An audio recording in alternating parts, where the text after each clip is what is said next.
చామంతి పూలతో కానీ గన్నేరు పూలతో కానీ ఇంట్లో పూజ చేసుకోండి. అలా పూజ చేసుకున్నట్లయితే మీకు తొందరగా ధనలాభం కలుగుతుంది. అలాగే శనివారం పూట వెంకటేశ్వర స్వామికి పచ్చకర్పూరంతో హారతి ఇవ్వటం ద్వారా కూడా ధనపరంగా మంచి ప్రయోజనాలు సిద్ధింపజేసుకోవచ్చు. శనివారం మామూలుగా ఒక గాజు పాత్ర తీసుకొని దానిలో నీళ్లు పోసి ఆ గాజు పాత్రను పూజా మందిరంలో ఉంచి దానిలో కర్పూరం వేసి ఉంచండి. మర్నాడు ఉదయం ఆ గాజు పాత్రలో ఉన్న నీళ్లు ఎక్కడైనా మొక్క మొదట్లో పోయండి. ఇలా చేయటం ద్వారా ధనపరంగా మంచి ప్రయోజనాలు సిద్ధింపజేసుకోవచ్చు.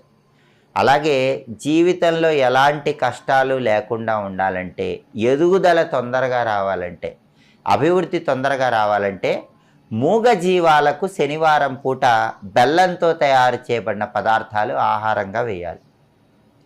ఆవులకు కానీ, ఎద్దులకు కానీ, కుక్కలకు కానీ, కోతులకు కానీ